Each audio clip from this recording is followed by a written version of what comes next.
Mesdames, Messieurs, bonjour, bienvenue dans l'autre direct. Aujourd'hui, je reçois le jeune entrepreneur Arthur de Soultray. Bonjour, merci beaucoup d'être avec nous aujourd'hui, d'avoir accepté notre invitation. Vous êtes ici à Lyon parce que vous venez d'ouvrir une boutique dans le second arrondissement de Lyon. Vous avez fondé votre marque finalement en 2005, il y a déjà un bon bout de temps déjà finalement, ça fait presque une dizaine d'années. Vous étiez jeune, vous aviez 22 ans. D'où vient cette idée pour vous de vouloir partir sur tout ce qui est vêtements, vestimentaires et de créer cette marque? Vous avez déjà répondu à toutes les questions. Ah d'accord, bon ben voilà. Merci beaucoup de m'inviter, de me recevoir à Lyon. Je viens d'arriver, donc c'est pas exactement une ouverture, mais c'est une réouverture. Parce qu'on a fait des travaux d'embellissement, puisque notre magasin avait déjà 4 ans, parce que c'était un de nos premiers magasins à Lyon. Parce que je suis pas très loin. Le marché lyonnais, vous connaissez bien. Je suis pas très loin de la région, et c'est vrai que quand j'ai commencé, j'étais très supporté par les jeunes de Lyon, parce que c'est vrai que Vicomta au départ est une marque de polo, et donc les gros points étaient Paris, Lyon et Bordeaux. On va dire la première année quand j'ai commencé en 2005. Donc c'est ici que j'ai ouvert une de mes premières boutiques. D'accord. Voilà que je suis assez attaché c'est à vrai la que vous boutique avez de la vécu rue votre de Jean enfance, de Tourne. d'après ce que j'ai compris, en Bourgogne, donc c'est vrai que vous connaissez bien la région. Exactement, à côté de la Saône-et-Loire. Donc là, vous connaissez bien. Alors, à 22 ans, pourquoi à 22 ans on se lance là-dedans? Qu'est-ce qui vous a motivé? Je crois que les premières choses que vous avez vendues, c'était des cravates. Oui, exactement. 22 ans, c'est pas, je veux dire, pas de la folie non plus, mais c'est un peu d'insouciance. Parce que j'ai toujours eu beaucoup d'ambition et j'ai toujours voulu être indépendant. Donc j'étais en 3e année d'école de commerce et j'ai eu beaucoup de mal à trouver un stage. Ensuite, je me suis dit que ça serait difficile de continuer dans l'entreprise où j'étais, en stage, parce qu'ils ne pouvaient pas me payer. Donc je me suis battu à chaque fois et je me suis dit que je ne pouvais pas trop compter sur les autres. Donc voilà, j'ai décidé de lancer ma marque de cravates au début. Donc c'était des cravates que je vendais au porte-à-porte et petit à petit, la marque a progressé et Vicomta est devenue ensuite une marque de polo et aujourd'hui une marque plus globale. Il est difficile en France d'être entrepreneur, d'être jeune entrepreneur. Vous avez rencontré des difficultés ou finalement ça a été assez facile? Non, vous savez, là donc ça va faire 9 ans maintenant. 9 ans, ouais. Et que je dirais, c'est pas impossible, mais c'est pas loin de l'impossible. C'est extrêmement difficile. C'est un combat quotidien. Là, aujourd'hui, j'ai une équipe de 70 personnes. On fait 17,5 millions d'euros de chiffre d'affaires et c'est un combat tous les jours. Donc, je dirais que c'est extrêmement difficile d'entreprendre en France. Aujourd'hui, pour vous, c'est pas gagné finalement. Il faut toujours continuer. Non, et en fait, je pense que plus on avance, plus c'est difficile.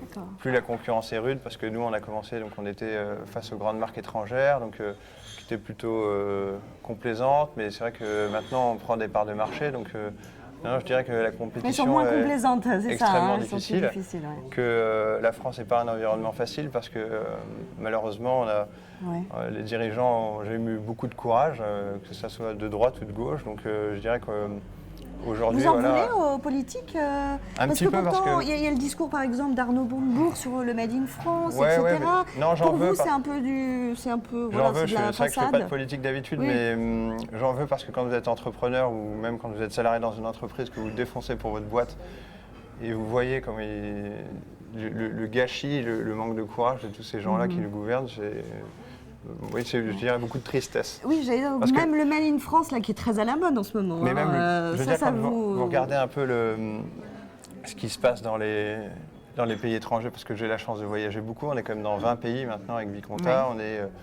au Japon, en Indonésie, aux États-Unis, au Mexique, on est absolument partout. Donc je suis tout le temps en train de voyager et vous voyez le dynamisme des autres pays et la volonté des gens à faire des choses, à vouloir réussir, à s'en sortir.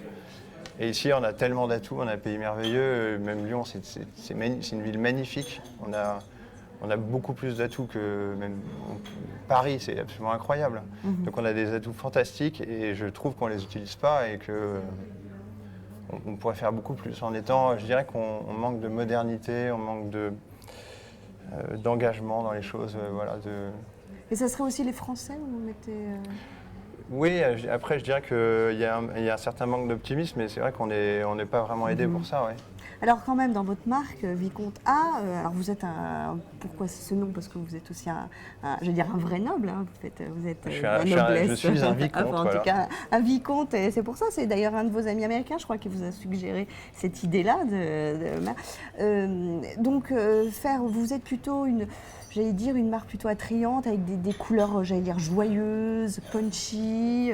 C'est ça aussi, c'est donner, j'allais dire, un peu de modernité à des polos qui parfois, on pense un peu trop classiques. Ouais, l'idée avec Viconta, c'est quand j'ai commencé, c'était inspiré, les cravates et les polos étaient inspirés des Kazakhs, des chevaux de course, parce que donc, mes grands-parents avaient des chevaux de course dans la Nièvre. Donc j'ai passé mon enfance sur les hippodromes. Et aujourd'hui, on a connu le succès grâce à ça. Et je dirais qu'aujourd'hui, on a envie d'une marque plus globale, d'une marque qui va défiler bientôt à Paris pendant la Fashion Week, qui participe au salon de Pitti Uomo à Florence dans quelques semaines. Donc voilà, aujourd'hui, on devient plus une référence à l'homme. Donc ces couleurs, oui, sont vraiment c'est un de nos codes forts. Ça fait partie comme la qualité, parce que vous avez parlé du Made in France, nous, bien sûr, on en fait. Donc vous avez ces couleurs, cette qualité, ces coupes, parce que notre styliste est un tailleur londonien, donc on a vraiment toujours des coupes parfaites. Donc on essaye vraiment d'apporter ça au marché. Voilà. Et c'est vrai que les couleurs, comme ça se voit, tout le monde nous parle des couleurs, bien sûr. Oui, bien sûr, ça c'est sûr. En parlant du Made in France, il y a par exemple 100%, je crois, des polos qui sont fabriqués du côté de Roanne. Donc ça a un sens, le Made in France. C'est pas 100% parce que une grande partie de nos polos sont fabriqués au Pérou, parce que c'est là que vous trouvez le Pima coton. Donc c'est ce qu'il y a de mieux, c'est le Pima coton, c'est la Rolls du coton. Et en France, on arrive à faire quelques séries plus limitées, parce que c'est toujours pareil, c'est une question de coût de l'emploi. Et malheureusement, l'industrie textile, malheureusement, il ne reste pas grand-chose en France. Donc, pour vous, être noble, connaître des personnalités comme Pippa Middleton, par exemple, est-ce que ça vous aide ou ça vous a aidé? Je dirais que ça nous a ou au contraire, c'est un handicap? Ça ne nous a pas forcément aidé, non. Et je pense que ce côté people, c'est sympa, bien sûr que c'est sympa de connaître Pippa et d'autres gens, mais ça ne fait pas tout parce que souvent, les gens disent « Ah oui, mais Arthur, toi, tu as la vie cool » ou même tout à l'heure, votre réflexion se dit « Ah oui, en gros, vous êtes arrivé », mais pas du tout. C'est une question, je pense, de travail. Vous voyez, tous les jours, je travaille peut-être jusqu'à 2 h du matin.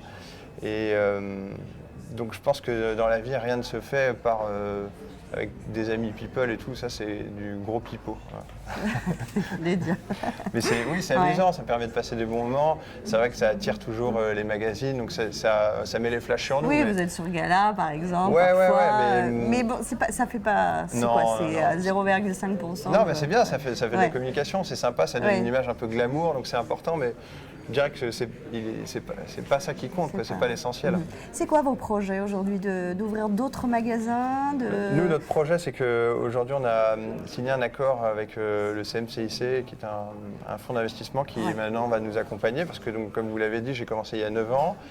J'ai été très entouré par ma famille avec qui j'ai beaucoup travaillé pour développer cette entreprise, monter donc à 17,5 millions de chiffre d'affaires, être dans 20 pays, on a à peu près 350 points de vente revendeurs, on a 35 magasins Viconta officiels comme ici à Lyon.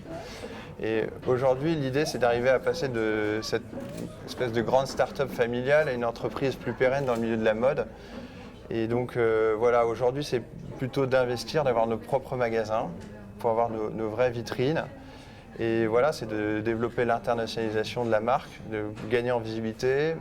Ça nous a permis également de recruter. Là, en un mois, on accueille 3 recrutements de haut niveau.